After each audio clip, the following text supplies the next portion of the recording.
if I'm excited about something, a car especially, I'm going to run up, hey, I just got my new car. Y'all come see it. It's great. I just bought it. 15 to 20 minutes already doesn't make sense, but what that does is buy time for a story of somebody stole my car.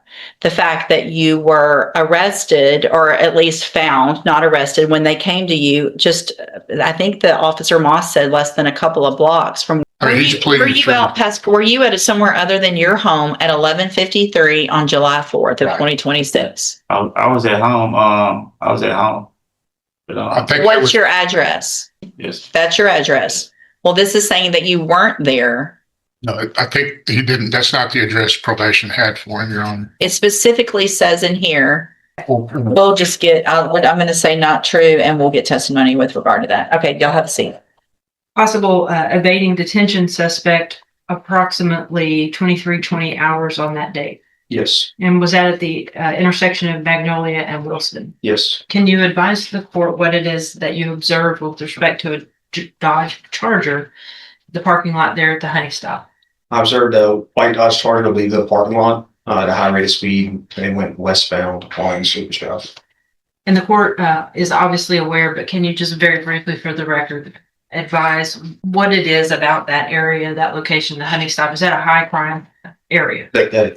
Last year, and something that is actively patrolled by Beaumont, and you may or may not stop vehicles, investigate possible crimes, correct? Yes. And is that for the safety of all the citizens in that area of town? It is. Okay.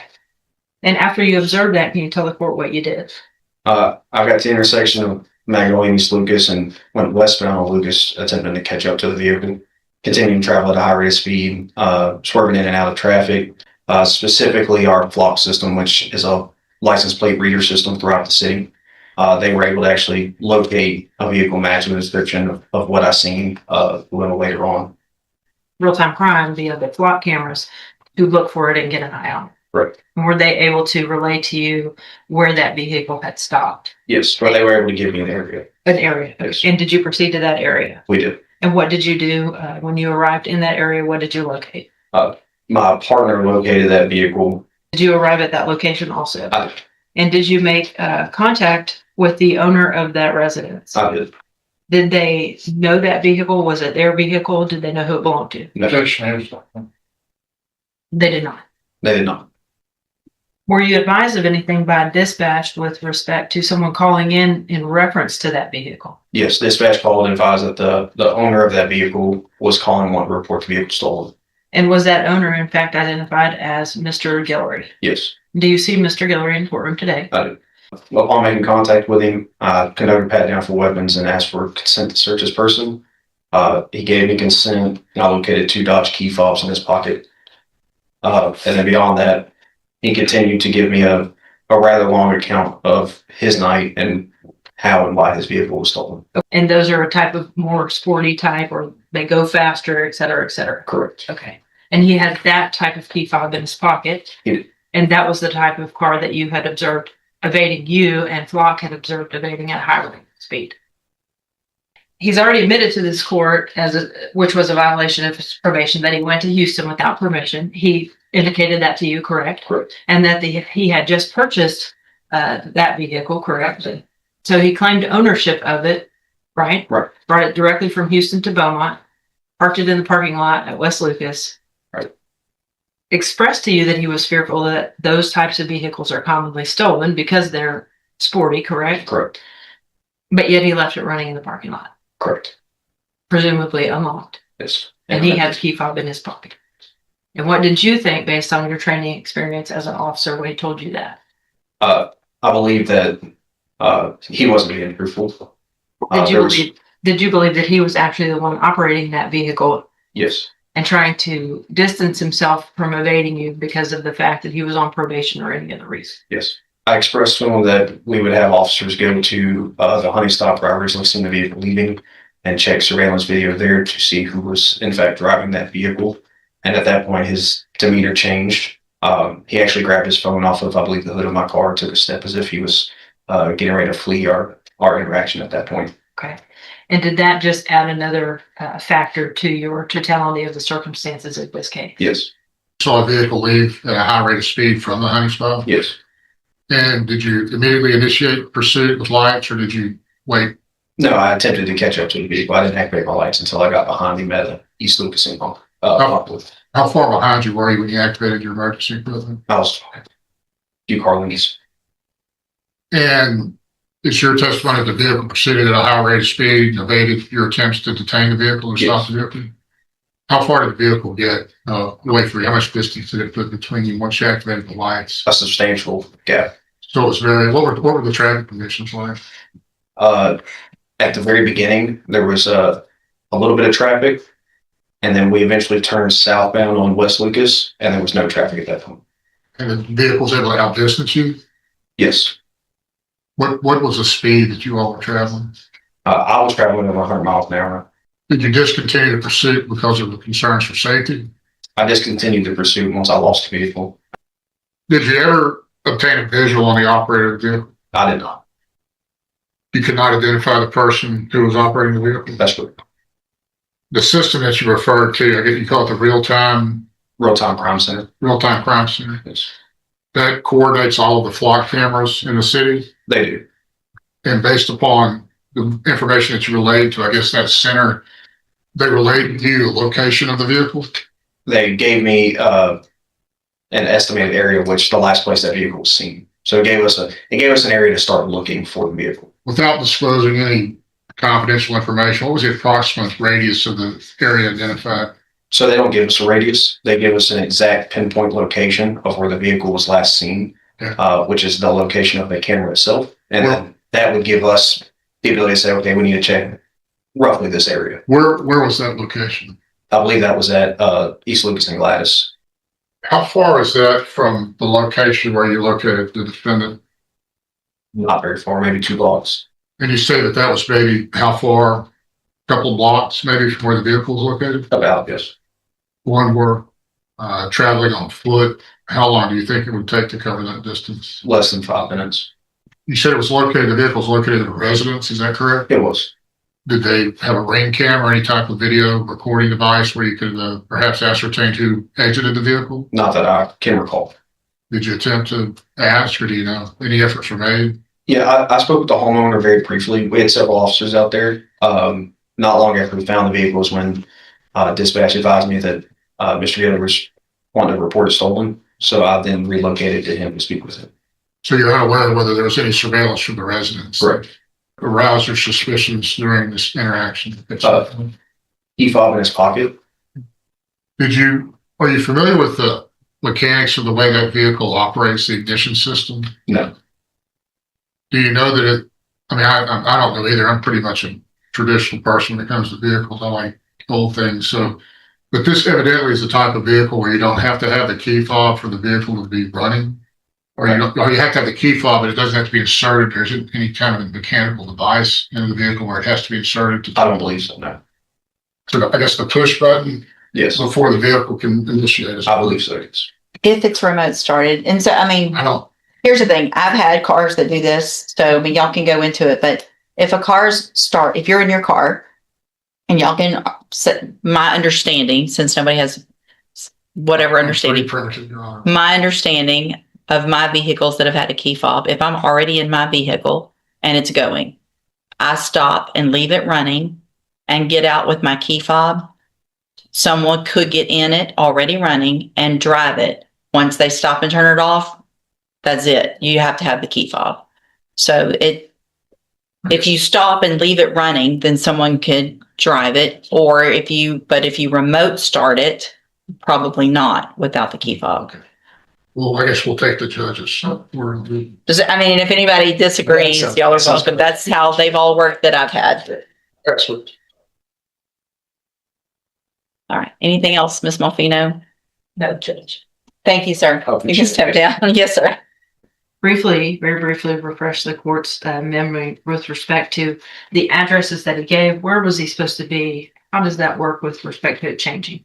Up until all of this began, every time he reported to me, he stated his address as 2. And the GPS showed him on Ashley Street. Correct. Not that far apart, correct? Correct. But not next door to one another. Correct. Right? All right. Thank you. Anything else, Ms. Malfino? No. All right, thank you, ma'am. You can step down. Raise your right hand. You swear or affirm the testimony you're going to give in this hearing will be the truth, the whole truth, and nothing but the truth. Yes, ma'am. Like I had told the officer that was up here, I gave him what I told him. I said, I just came back. I went upstairs. I left the car running. Yeah, that was done with me. I was so excited. You know what I'm saying? It felt like an accomplishment to me to purchase a vehicle. I went upstairs. I told my brother. The prosecutor carefully tests every part of the defendant's story.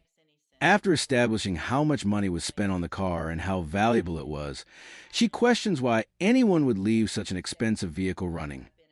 Each answer seems to create even more doubt, placing the defendant's credibility under increasing pressure. My girlfriend upstairs, you know what I'm saying? And we came back downstairs. I told them I'm so excited in the moment, caught up in the moment, that I'm not even just thinking about it logically that, yeah, this can happen this fast. Yeah, stuff happened, but I'm not thinking that it can happen like this fast.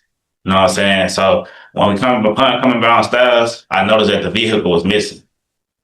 As soon as I noticed the vehicle was missing, I'm not too much fond of how the law and stuff works. So I called my grandmother because she used to work for clerk as for the court. So she explained to me the steps what I need to do to go ahead and call and report my vehicle stolen. Is that what you did? Yes, sir. Explain to the court how the ignition system works on that. What vehicle is it? What's the make and model? It was a Dodge Charger Hellcat. What year? 2023. And how does the ignition system work on that vehicle with the key fob and the push button and all of that? When you hop in the car, it can be in your pocket. It can be anywhere. You push the button and it start right up. So when you push the button and start right up, I can get out the car, leave it running, run into the house or run into the store With the key fob. with the key fob, and it'll be still running, door unlocked. I had the other key fob that he said he had. I had a Dodge Ram truck, and I don't know how I used to always do this. Sometimes I leave the key upstairs, I leave the truck running, and I hear it run downstairs, hop in the truck, take off, and then the car or the truck would notify that, hey, the key fob is missing. So you don't dispute that you had the key fob for that vehicle when the officer questioned, is that right? Yeah, I didn't dispute. I told him that I had the key fob. Did you evade in that vehicle? Did you drive the vehicle and run from the police? No, sir. What about your residence as far as the disparity between the address that you were at and the address that you have reported to probation? Like I was telling Ms. Lopez on numerous occasions and visits, this is like heated conflict between the residence I was staying at, which is my child's mother's house, and which is my legal address, like that's on my ID. Me and her was going back and forth, you know. Which address is that? Risk. The rest? Yeah, yes, ma'am.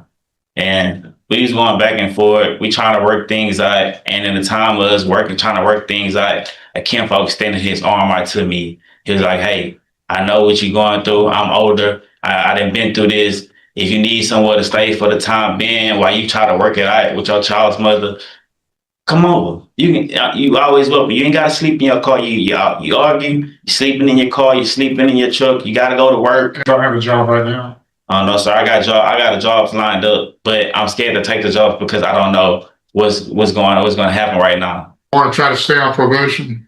Yes, sir. You understand you can't go to Harris County without permission, any other county, you know that? And that was my mistake. You understand that? Yes, sir.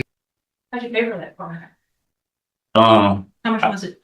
It was a nice little piece of money. I had vehicles I already had that I had already acquired, and I ended up selling those. I sold I had a Cadillac that I had bought like years prior to that. I had another Cadillac I had bought years prior to that. My child's mother even went because she know like I'm a good dad. I'm a good dad to all my kids. She gave me some money out of her income tax. She was like, hey, I know that you really want this car. I see that you done sold all your cars. You ain't got no cars. You trying to get back to afford to work now. I'm gonna give you this amount of money and tell me you can go ahead and treat yourself from being a good dad. So how much was it? It was like 20-something thousand. But like I say, I sold every vehicle I had. I had 3 vehicles. I sold every vehicle I had, like literally. And she ended up giving me like $7,000. Because you didn't have a job, right? At the time. At the time. Yes or no? You didn't? No, ma'am. No. Okay. So you did all of this hard work, sounds like, to together the cash for that vehicle. It was a nice car, right? Yes, ma'am. Yes, It goes ma'am. fast, right? Yes, ma'am. You were treating yourself. You just said, right? Yeah, yes, ma'am. But you went home straight from Houston to Beaumont because you didn't want it to get stolen, right? Correct. That's what you told Officer Moss. Correct. But you left it running. Yes, ma'am. Really? Yes, ma'am. And like I say, I ain't wanted to. Yes, you're right. I ain't wanted to get stolen, but somebody's so excited, you're not even thinking about most of that stuff. You go buy a diamond ring, or you buy a piece of jewelry. You get home, you might not even keep it on. You might set it down. You're not expecting somebody, your friend come over, you ain't set it down. You're not expecting her to steal. Right. We're not talking about a diamond ring. We're talking about you just spent $20,000 in Houston. Exactly. For a I Dodge- just give the scenario. Hang on. For a Dodge Charger, Hellcat, or whatever it is, and drove it straight to Beaumont because you were so excited and you were so nervous that something might happen to it. And yet you've left it running, and you want Judge West to believe that someone else just happened to get in it, invade all over Beaumont, and then when you went back downstairs, you called 911 and said it was missing, right? Yes, Is ma'am. that what you want her to believe? Yes, ma'am. And you violated all these other conditions of her probation, right? But she's supposed to take your word for this? Yes or no? Yes, ma'am. Thank you. The judge finally reveals exactly what she thinks, making it clear she doesn't believe the defendant's explanation. She points to the timeline, the nearby location where he was found, and the conflicting evidence before finding multiple probation violations to be true. The hearing suddenly shifts toward deciding his future.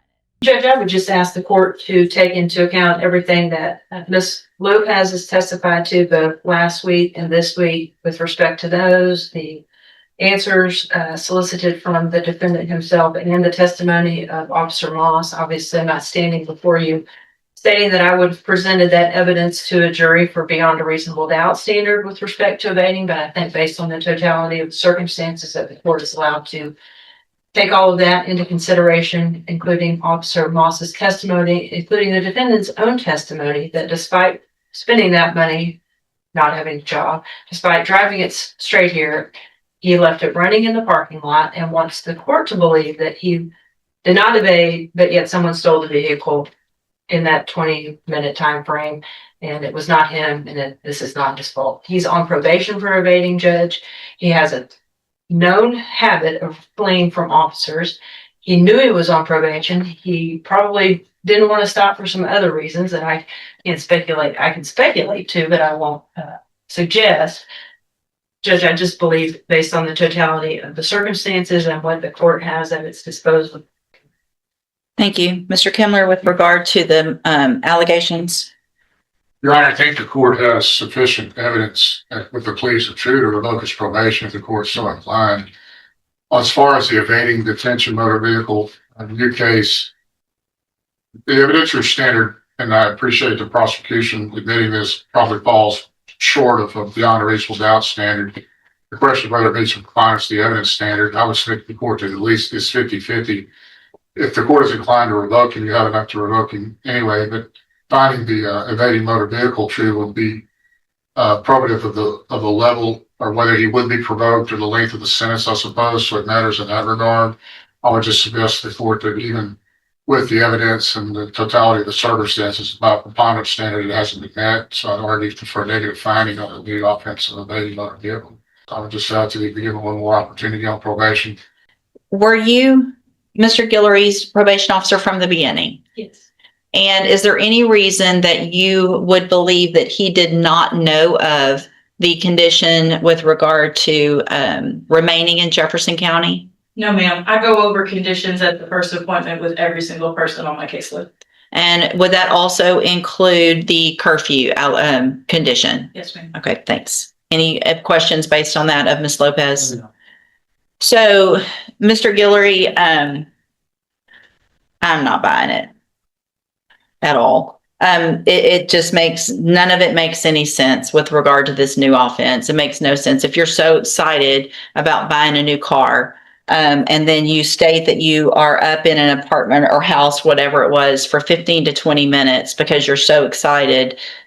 If I'm excited about something, a car especially, I'm going to run up, hey, I just got my new car. Y'all come see it. It's great. I just bought it.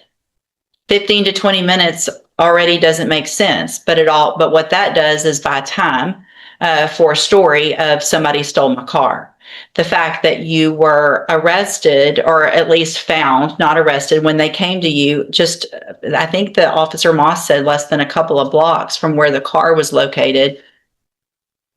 I mean, it all just points to easily the fact you've already had your opportunity. Yeah. Okay, so I'm going to find, the standard is a preponderance of the evidence, and I am going to find by preponderance of the evidence, count 1 true. I am going to find count 2 with regard to employment true. I am going to find count 4 with regard to the address true. The addresses are ridiculously confusing, which all that means to me is you're not where you're supposed to be when you're supposed to be there. The community service, I'm not going to worry about because he had done some and there was some added because of the violations and a sanction. I am going to find count 7 true that has to do with the curfew. I'm going to find count 9 true with regard to the bond condition of being at your location, and that's from that July 4th to July 5th time frame. And count 10 true as well with regard to not being where you're supposed to. With regard to argument on what I should do, is it your request that he's revoked? Based on the fact that he was already on probation for the same type of offense and the court's finding in this, it would need to be my position that he's revoked, Judge. I would concur with Mr. Kimmler that maybe doesn't rise to the level of the top of the punishment range, but it would be my position, just in all candor with the court, probably irrespective of what the court does, rather either continue him, place him in ISF. Any other option the court has not to proceed, obviously, to the trial level with the underlying offense. I don't want to hide behind a log on that. So it will be my intention to dismiss that. I think the information is appropriate for the court to take into consideration as you have done, but I would defer to whatever you think is appropriate and ask that if he be continued, possibly he be extended or some type of other sanction to address his behavior being dosed. Ms. Lopez, I know we didn't get an update done because you would be here. And typically an update would have a recommendation with regard to Mr. Guillory. I know he already had a 30-day sanction in our county jail. Do you feel like there's any chance of him being successful, or is it your position that he should be revoked? He's denied responsibility in all of these instances. If he had taken any form of responsibility, my opinion may be different. But at this time, his attitude reflects that he's not taking this seriously, and so revocation would be my recommendation. Thank you. Anything else, Mr. Kimlow? As I said, no, I would just defer my previous response. All right, so Mr. Guillory, because you're already on probation for evading, and I have found that you have committed this new evading. I don't think there's any reason for me not to believe that. I understand the levels of proof in a trial, but they're different than the levels of proof that I have to find. And so I have found that true. You haven't even been on probation for a year and a half, and you've got several allegations, not just that one, of not following the rules that I have no doubt that Ms. Lopez told you. She tells everyone. She's been a probation officer for a long time, so I don't doubt that she told you about the curfew. I don't doubt that she told you about employment and staying in Jefferson County and all of those things. In fact, the fact that you have the GPS monitoring device on now and you're still going places that you're not supposed to be going, July 4th night, and then who knows what the last week, because now you're not charging it. So at this time, I'm going to find sufficient evidence at this time based on that to find you guilty. And at this time, find you guilty of evading arrest or detention with the use of a vehicle. I am going to sentence you to a term of 3 years in the institutional division of the Texas Department of Corrections. You will receive credit on that sentence for any time that you've been in custody that the law gives you the right to receive. You're going to be handed the trial court certification. Mr. Kimmler, you're going to be handed the trial court certification. Y'all need to sign that and you'll get a copy of it. Shows that this was not an agreement. You have some rights to appeal and you can talk to Mr. Kimmler about that. I'm also handing you a written admonishment regarding your ineligibility to possess a firearm or ammunition. As soon as you sign that, you can go back with the bailiff. Court will be in recess.